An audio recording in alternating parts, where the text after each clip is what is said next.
Welcome to Residential Tech Talks. I'm Jeremy Glowacki, Executive Editor of Residential Tech Today. This week, Bill Skaer joins us from Dallas, Texas, where he is CEO of Bill Skaer Home Theater and Technology. Bill is one of the pioneers of the CEDIA Trade Association and its Expo, and a major participant in the custom integration community. He also serves as a member of the Trade Association's Global Board of Directors. Bill's dedication to the industry has earned him both a CEDIA Fellow and a CEDIA Lifetime Achievement Award, and he's one of the friendliest people in the residential tech business. Bill Skaer, great to see you again. Welcome to the podcast. Always great to see you, Jeremy. Bill, you've been on my list to chat with for a while, and I was saving the interview for when I had a need to just sit back and listen to somebody talk, because you can talk, and I love to listen to the things you have to say. And your industry history is just great. You got a lot of really awesome stories, and being a Texan, storytelling is just in your blood, I think. So it's great to have you on the podcast to chat. Thank you. Looking forward to it. We saw each other at CEDIA Expo in Indianapolis. We were some of the few that actually were able to make it in. We had so much attrition with the manufacturers dropping out because of the Delta variant. And it was just great to see you and other familiar faces who were able to make it out and mask up and be safe. And I had one of my best moments of the show when I saw you with your badge, your custom made badge that said, "This is me without a mask." So congratulations for the great idea. Well, I kept thinking about how will anybody ever recognize me if they can't see me. So I decided that would be pretty funny. And next year, I'm going to hopefully go the other direction, and I'll say this is me with the mask next year. So I think that'll be great. I hope we're past the mask phase at that point in time. Yeah, we've been. I think we've talked about how you and Rich Green are great badge ribbon wearers, and you've had so many volunteer roles over the years and have attended so many events. Rich just has like this ridiculous, long thing that he wears just for the humor, I think. But yeah, it's fun. I've trimmed down, so and I'm not carrying quite as much weight as I used to. Yeah. You don't have it. You don't have anything to curve it over to keep it from dragging on the floor. So you keep that badge short, right? Well, you get really accustomed to flinging it over your shoulder, so you can take care of business. Well, hey, it's been a few weeks since CEDIA Expo, so I don't want to go too much into it because it's a bit old news at this point. But if you could just recall why are you happy that you were actually able to attend CEDIA Expo despite all the manufacturers, so many manufacturers not being there, and a lot of attendees who couldn't make it. What was maybe a highlight or something you felt just really good about having been there for? Well, we started the association's first expo in 1989 in Amelia Island, Florida, and I have not missed one since. So even the virtual one last year I went to, it was not nearly as satisfying for me because I'm a people person. So I didn't. I was not going to miss my very first opportunity back to be able to be around all my friends and all the people that we love so much from the industry. So it was good for me. I'm an obsessive compulsive germaphobe anyway. So for me, I'm always wrapped up in plastic and covered up in hand sanitizer and all that sort of thing. So to me, it didn't seem like it was going to be that big a deal. But I'm thrilled that we actually got to at least get off some part of the show. So I think we had about 70 to 74 manufacturers, something like that. And I think Emerald is saying they had around 1,400 members or attendees, which is probably not far off of what I saw. And but there was a lot of space between us, and it gave us the opportunity to wear our masks around. And when we got up close to people, we could have a conversation. When it came time for that millions of different pictures that we all took together, then off came the mask for a brief second, jumped in there, got the picture, jumped back out. And so all things considered, I'm really, really pleased we went. Yeah, I was happy to be there. It was a local trip for me. I could just drive 30 minutes downtown to get there. And lot less pressure having that not be a flight and the investment being minimal. But it was great to see, frankly, a lot of local dealers that were there. If you weren't from the Indy area, you may not recognize that, but I did see a lot of folks who were able to just come in there. And I think it kind of turned into almost like a CEDIA Tech Summit type of Right. event, just a little more spread out. Maybe it's a bit expensive for a tech summit for some of those manufacturers that stuck it out, but some of them were just happy that they were able to connect with the folks that they were and keep up the tradition of being there in person. The manufacturers that I talked to all felt like they were going to come, because I talked to a lot of them before the show, and a lot of them were asking, "Well, should we go?" And I told them, "Well, I think it's simply whatever your comfort level is." But I think as history goes on, or as we look back over time, I think it would be great to be able to say I was one that even in the worst of times in COVID era, I still showed up and showed my support for the association and for the industry. So I think that was a big part of it. But I think the manufacturers in general got to spend a lot more time with people than they ordinarily would Yeah. individually. And I think that the people who are attending got a chance to spend a lot of time with key people from all these manufacturers. And so, all things considered, I think it was really a great show. Do you, as a member of the global board of directors, have any personal concerns about the future of in-person events, or do you think that there's still always going to be a contingent of people who want to have those actual physical encounters and see the product up close and I don't think there's maybe going to be touch any gears? change. Yeah, Yeah, I don't think that's going to change, because the enthusiasm we saw from those who were there, and uh, the people that we talked to afterwards who were so sorry that they couldn't be there. I think that these shows are really, really good for us to be able to network, get to see people that we've known for the last 30 years. And that's one of the things that's always kind of interesting to me, is when we talk about a younger generation that doesn't have as much interest in being in person for education and for these shows. I think that's absolutely wrong. I mm, think that every time that have an opportunity to spend time with a younger person who comes to the shows, and they get an opportunity to sort of see that they're in a non-competitive environment where you can meet a whole bunch of people from other parts of the country that over time you'll be able to reach back out to, and ask if you have any particular questions of something that you may not necessarily want to run by your local competitor. And right. so I think all of those things, that when they get the opportunity, when they're exposed to these things, they're just as excited about them as those of us who've been around for a while. So I don't think in person should go away. I don't think I think the very moment we can get our very first tech summits off, and other shows like that, I think we're going to be pretty happy about it. So I think this is a bump in the road. It's a big long one, but I think it's a bump in the road, and we'll get on with it pretty soon.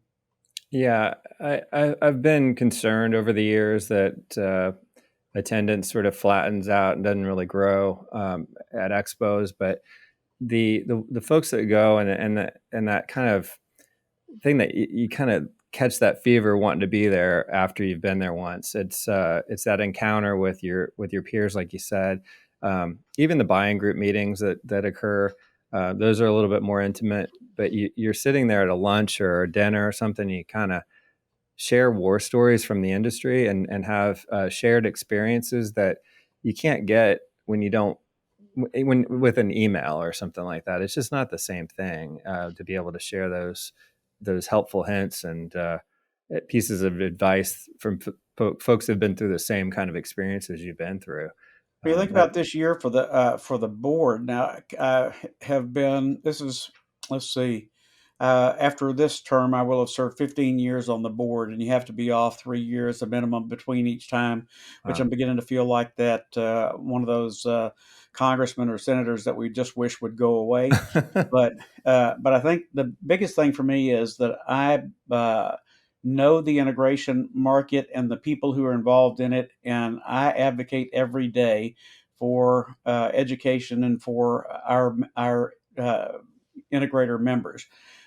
We love our manufacturer members. We love all the other members, but at the same time, My job as an integrator on the board is to really advocate for us.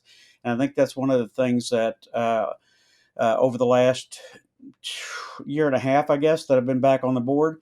I would say we had our very first meeting was in January of 2020, and we actually got that off in person, which worked out pretty well. Mm-hmm. But then right after we got that one off, COVID struck. And Mm-hmm. so since then, we've been in tiny boxes. And so we've been standing there or sitting there staring at each other in these tiny boxes. And so I would say that this is probably the very worst experience I've ever had on the CEDIA board. And my fellow board members would probably agree, although it doesn't sound like the nicest comment. But it's simply because we haven't had an opportunity to be able to be in those rooms together and really. Uh, and we're spending tremendous amounts of time on in these tiny boxes. So I think we're doing our jobs, no question about that. But it's just not the same personal experience. And Yeah. so I think that it's the same thing when people come to the shows, they get an opportunity to spend time with other people. They get a chance to interact. Then they go back, and so I think that's the same experience I'm having in the Zoom and all the Mm-hmm. different type of meetings. Is it's just not quite as exciting, not quite as fulfilling, I think. But we're going to climb back out of this hole, so it's going to be okay.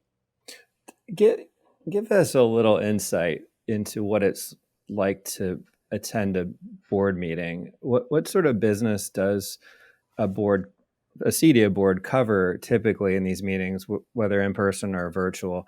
I've been to one in my whole career. I've only been to one. I was invited specifically to it here in Indy, and it wasn't the entire meeting. I was there for part of it and in and out for different things that I couldn't really be privy to. I'm on an HOA board. I'm president of an HOA, so I know how those meetings go. But what without having the expo as part of the responsibility of the association now, since it's owned by Emerald, um, are you mostly talking about educational opportunities then and other membership type benefits, or what would you typically cover? Yeah, I think I was there that time you got a chance to duck in there. So it's funny that if you just come from one board meeting sometime, or you just get that opportunity to duck in and duck out, you don't really see all the work that Mm-mm. everybody's doing on your behalf. And so we're discussing things like we're getting updates on things like what's going on with our government affairs. So Okay. Darren Riemann is the greatest asset we have in CEDIA, no question about it. He has an opportunity to work with all the different state houses across the United States and is incredibly well respected by these folks. So now, as compared to back in the old days, uh, these people didn't know who we were. Well, now when legislation comes up, they call Darren and ask for a position on it. Mm. So that stuff is pretty important to the U.S. Now we are a global organization, but we haven't been able to expand our government affairs uh, to nearly the same scale worldwide as we have been for the U.S. But those days will come. But for right now, we're keeping up with what's going on and trying to decide if there's something that we need to do to react to specific things. Like you say, education is an enormous part of what we're doing now. We're still working on workforce development. As a matter of fact, in the UK, they have just gotten to a new program where they're going to be able to do apprenticeships in the UK. It's a little bit more technical here in the U.S., but we're working on the same sort of things there. Of course, we still have our tech summits. We have ISE, CEDIA, and Infocom, or Avixa, own 50% of that show each. So between the two of us, we own the ISE show, and that has been an extraordinarily successful show for us, and will continue to be as soon as we can get everybody back into one giant room again. So there's a lot that we have on our plate, but it's all the conversations seem to spend all of our time on what's right for our members. How can we deliver more benefits? And we're always looking for more ideas. And so, if anybody has specific ideas of things that we could do to deliver more value to to our members, then by all means text me, email me, call me, let me know what you've got. But those are the kind of things we're always working on, just trying to make the industry a little bit better and more stable for all of us. And I think that one of the things that I learned a long time ago that was kind of interesting was that you'd think the American Medical Association, the AMA, would have all of the doctors as members in that in their organizations, but they have about 17% of doctors, and that turns out that's not far off of what we make up also. So of the people who are actively involved in the integration market, then we have about 17%, give or take, of those people that are actually engaged in this market. We'd love to have a lot more of them, because things like those, the job that Darren does out there working on behalf of the members for in various legislatures all over the country, those things don't just benefit CEDIA members, that benefits the industry. And so a number of years ago, we switched over from calling ourselves a trade association to an industry association. So even if people are not members of the association, which we want all of them we can get, but even if they're not, we're still working on their behalf, whether they know it or not. And I know that there's a vacuum at the leadership side at this point with the association, only because there's a search underway for the CEO.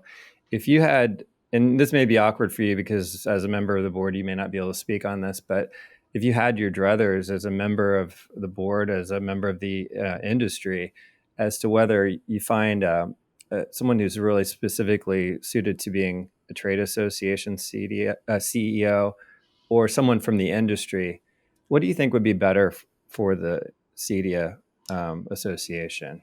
Well, I'm not sure if you can really split it like that, because the way that it's having to be looked at is industry, but it's got to be industry with a strong focus on our trade organization also. So it's kind of an interesting conversation going back and forth. Now the search team has been working working very hard on this for most of a year. And a lot of that time it was taken up in deciding exactly what was it that we were looking for. And so we took a lot of input from a lot of different places, and everybody gave all they could to the search firm. And then the committee that's been working on this has been working closely with the search firm, and they've come up with the best candidates for us to be able to sit in front of us. So coming up very shortly, we're right at the very end of this search. Finally, nobody thought it would take this long to get this done, but I think this time we're not that we haven't always been really careful about the choices, but we are working very, very hard to get the best choice for the association and for the industry right now. So in the next couple of days, we're going to have an update on that from the search group. And so really looking forward to that. So I would say everybody just hold on. We're almost there. It's taken a long time to get here, but we're going to have somebody. We're going to have the right person, and we're going to do everything we can do to train them, whether they're from the industry or whether they're not. If they're the right fit, then we're going to do everything we can do to get them as excited about the industry as we are. We'll continue our conversation with Bill Skaer after the break. Founded in 2005 by a team of highly skilled audio veterans, Wet Sounds is an award-winning, Texas-based marine audio company bringing a level of performance, style, and durability unparalleled in the audio industry. Wet Sounds is proud to introduce you to the Venue Series 110-volt 1200-watt 4-channel amplifier system. The VS1200 amplifier was specifically designed to power Venue Series products while utilizing a 110-volt power source. Included is the VS-LS ENC, a purpose-built landscape enclosure designed to house the Wet Sounds VS1200 amp with the plug-and-play media center in harsh outdoor environments. Learn more, visit wetsounds.com. Welcome back. I'm Residential Tech Today Executive Editor Jeremy Glowacki, and I'm talking with Bill Skaer, CEO of Bill Skaer Home Theater and Technology in Dallas, Texas.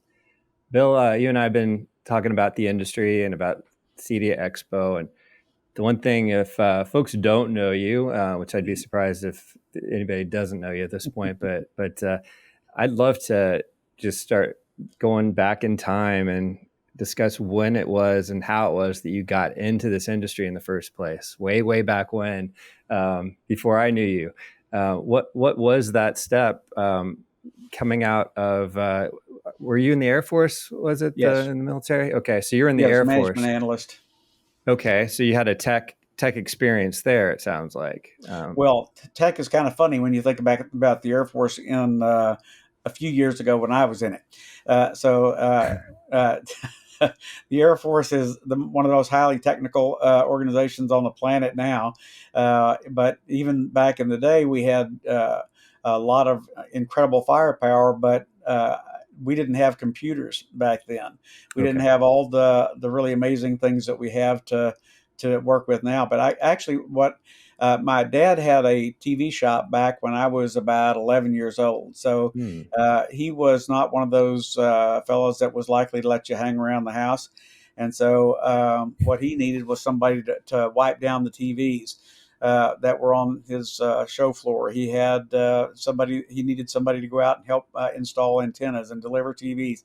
And so from the time I was 11 years old, I've been Okay. engaged with what we would call video now, but we were in the TV business back then. So after I left and went to the Air Force, I came back and thought, I don't really know what I wanted to do. It looked like I had to do something right away to be able to eat. Otherwise, this was going to get pretty rough. Yeah. So I went to work for a company called Woolco, which was a giant store, kind of like a Kmart, but it was owned by Woolworths, and they had me selling video recorders and appliances and all sorts of things. And what we figured out pretty quickly was that people were not able to install them, and they weren't able to run them because it was such an interesting, different technology. It's kind of funny. I tell people, you push the tape in, you push the top down, and then you go in there and you turn that Varactor dial to whatever channel you want, and you push those two big buttons. But it escaped people. They Mm-hmm. really didn't get it, and so we started doing video recorder installations for about $30. So what we would do is go out and show them how to use it and install it, and that was pretty great until we found out that most people didn't have antennas that were worth a flip. So we started into doing television antennas, which led us to satellite dishes, which led us to audio, which led us to all of these things, lighting control and motorized shades, and all these things that have come along over the years have just been have allowed it to be the most creative and exciting industry I can ever imagine having been in, because it's always changing. And so that's why I feel like there'll always be a need for a CEDIA, because it's you've got to be constantly learning in order to be able to stay up with what's going on. So now that we're doing voice recognition and all these kind of things, it's gotten to be pretty exciting. So for me, it was not. I didn't make the decision one day to suddenly go into this business, because when I started it, there really wasn't one. Okay. And so we'd been in business for about 10 years when CEDIA came along, and when we got the opportunity to start CEDIA. So Tom Doherty and Chris Stevens were really the big movement toward this. But I got to be at the second meeting, and then from that point on, I've never looked back. And so I think that like I say, I had done this for quite a long time before, and so I was an old guy in the industry when we first started this. But it's been a lot of fun, and um, I'd say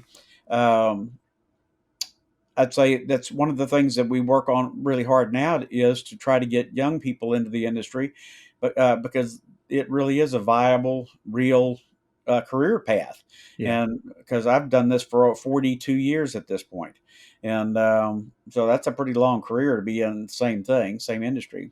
Well, yeah, it's treated you well apparently, and one of the things I always hear about and have shared with you as well, were the famous barbecues when CEDIA would be in the Dallas downtown area, and you lived nearby and could host folks and have barbecue. So Yeah, that was kind of fun because in '92 they had we'd just come to Dallas for the first time, and that Frank White character was sitting at a table at the Flamingo Hilton, I think it was, in one of those clamshell booths, and that was saying, "Hey, CEDIA is going to be in Dallas next year. Why don't we have a big party at your house?" And I was thinking, well, that'd be fine. And he said, maybe we could do a couple hundred manufacturers. Well, that was cute, but we ended up with about 1,100 people over at the house the Wow. first time. And it was such a great success in '92 that we decided to do it again in '93. And we ended up with 2,100 of our closest friends over for dinner. And so we rented an old ghost town the next year in '94. And in '94, we had about 3,600 people come. And we did insane things. Like we had a helicopter flying alongside the buses that was, had a signboard on the side that flashed, "Welcome to Dallas, CEDIA." We had a 10-piece brass band. It was Bill Tillman that used to be the lead saxophonist for Blood, Sweat, and Tears. Mm. We made our own casino and printed our own money. We did all kinds of crazy things. And the Runco quad stack is what everybody always talks about, is that those 4 projectors that we sync together on a 25-foot screen. That was really a big deal. So that was pretty crazy. So we thought, okay, 95, somebody else will do one. Well, nobody did. So in '96, the last year we were in Dallas, then I decided, all right, I got one more in me. So we rented Old City Park in downtown Dallas, and we had about 4,500 people come. And there's things like all the same things everybody had done before, but we added Velcro Olympics and all kinds of ridiculous things. But it let CEDIA become known as the place that was a party. It was a lot of fun. So it wasn't just booths. It wasn't just looking at product. It wasn't just education, but it was an opportunity for people to develop relationships and get together. Because I wouldn't let anybody wear a badge at any of the shows or at any of the parties, because I wanted to introduce them all. So we did everything we could possibly do to introduce people from all over the world. And I still have a bottle, interestingly enough, of sake in my refrigerator that a gentleman from Japan brought over in '92 because he was so humbly pleased and impressed that I had invited him to my home for a party, that he brought me a bottle of sake that I've never opened. Oh, that's sweet. So Well, pretty cool. unfortunately for me, your last party was the first CEDIA that I attended, so I wasn't privy to that, but I got all the stories.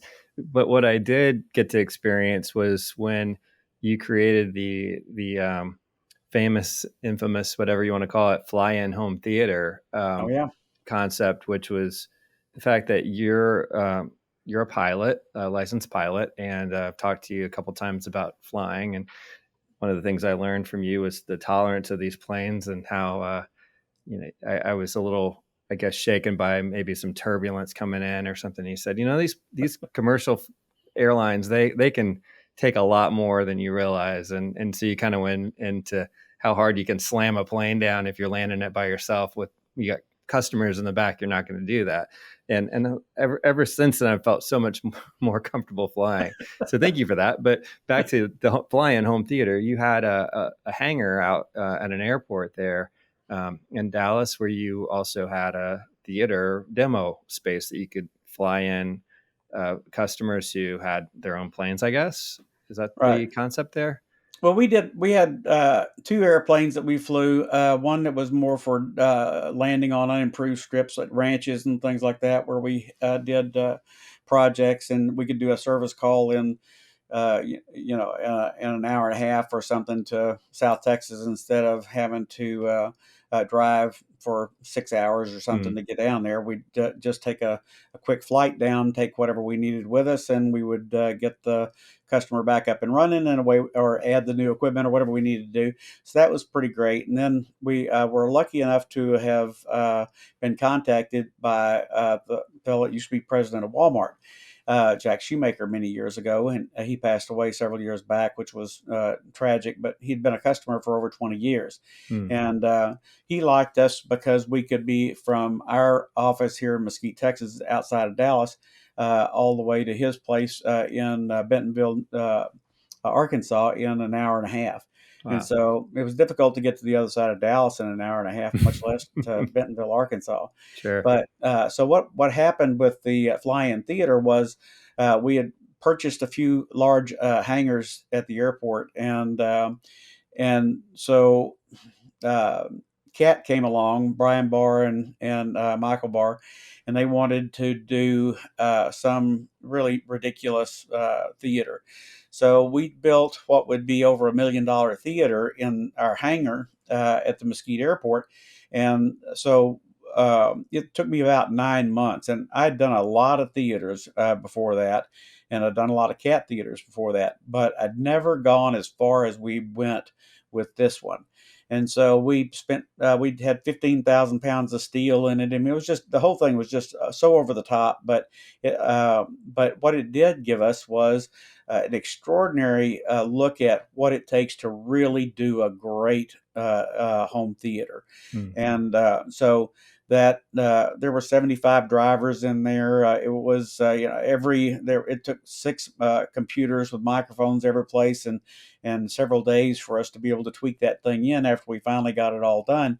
But we learned so much from doing it. So instead of trying to figure out how we're going to sell that many theaters to every individual customer, we decided to open it up to anybody that was at that time more than 100 miles away from us. Mm. And so we had people coming from Austin and from all over the country that would fly their customers in, and we would do a half of a day session, morning, afternoon, or evening session, and we would just explain to their builder, architect, designer, and the family what it is a home theater should be like and what it took to actually create something like that. And so people would pay us $4,000 a session for me to do my presentation on all of the stuff that was in there, but we weren't really trying to sell specific equipment as much as we were selling the concept of what it is that their rooms could be. So as it turned out, most of the theaters built after people had visited there were 400,000 and up, because they really understood what it took to create that sort of an experience. And that's really what it is. It's an experience. Yeah, it was quite an experience for sure. I loved it. Now, in recent years, you've kind of changed career paths a little bit. You're obviously running what I said, Bill Skaer Home Theater and Technology. You've done some sales rep work in the past as well, correct? You've kind of what I've evolved. done. So after I sold the company in 2014, I had a little money in my pocket, and so I decided to invest in a couple of different companies, and then I took over another manufacturer when they were bringing kind of resurrecting a manufacturer, and I did everything from design their programs for returns to shipping to, everything. We started with nothing. We had a fully functional company after a year worth of a lot of hard work. And so I've also helped a number of companies in the meantime with on a consulting basis, helping them get their products in front of a lot more people. And so that has been actually an awful lot of fun, and has given me an opportunity to be able to really know a lot more of the industry. So now what I do is I still juggle a lot of different companies and helping other people get in this business. But now I have 7 years ago, I started another company that was the Bill Skaer Home Theater and Technology, just to be able to do smaller projects. Okay. Because a lot of the projects that we used to do were 3 and 4 year long projects, and as great as they were, because they got us on the cover of every magazine out there, and story after story after story about our projects, that was awesome. Except for now, I don't have the same passion for doing those projects that are going to take that long anymore.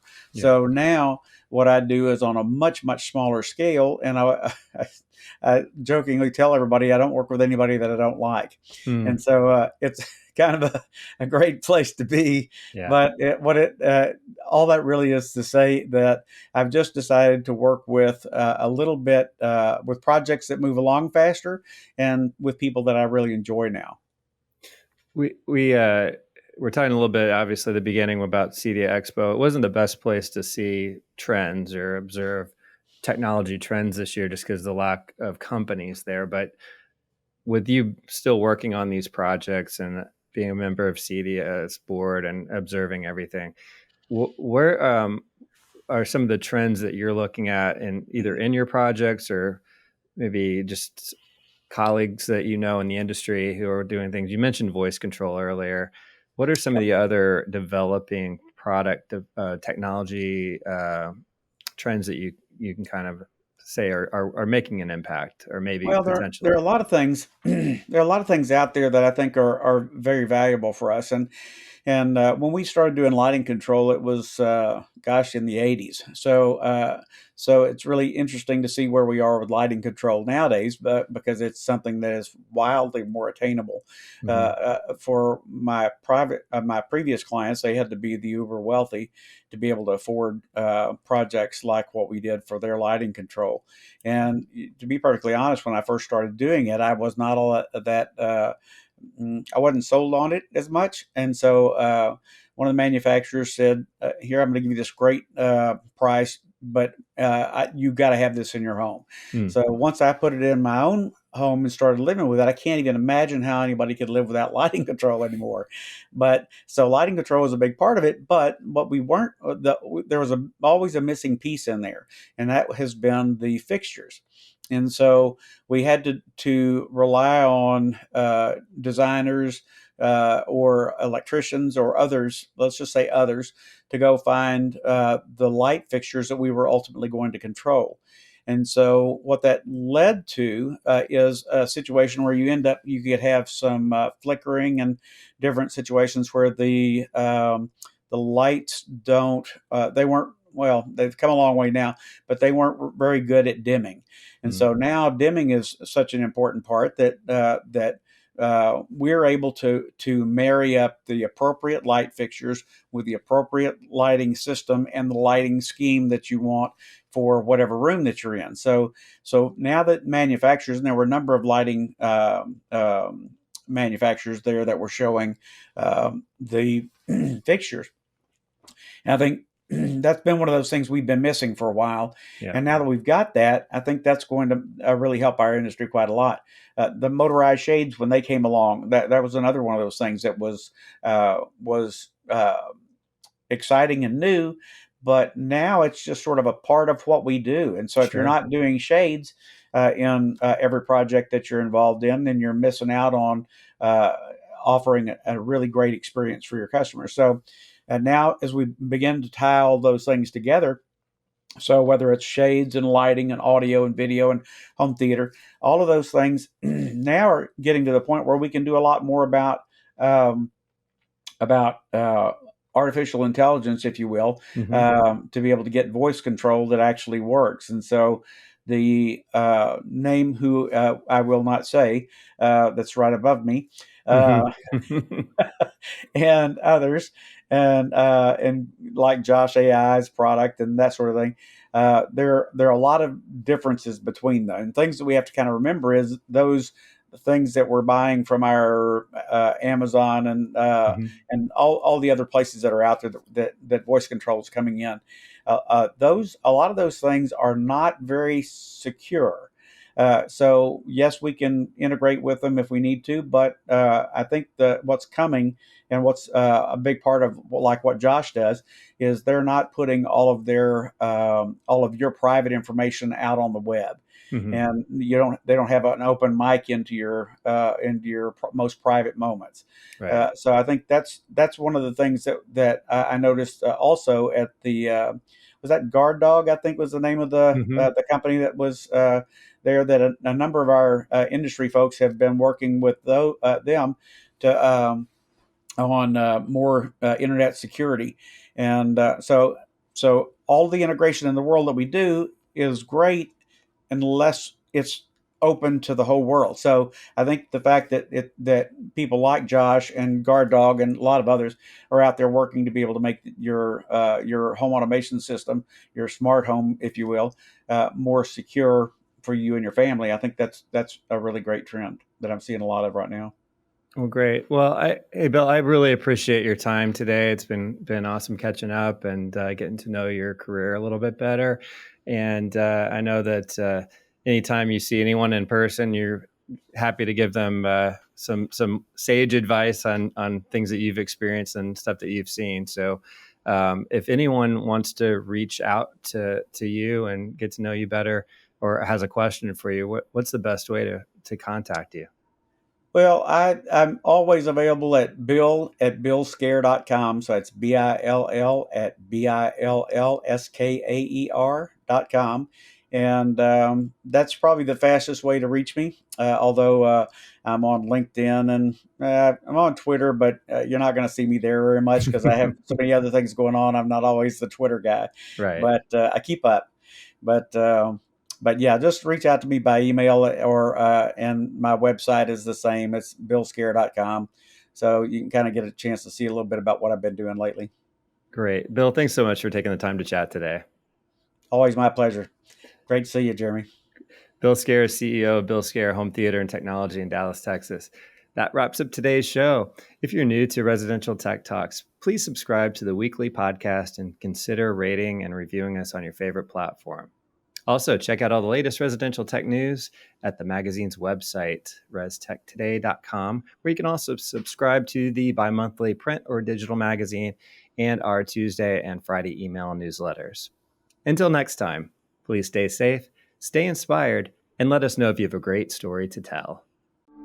Residential Tech Talk, lighting specialist to architect, residential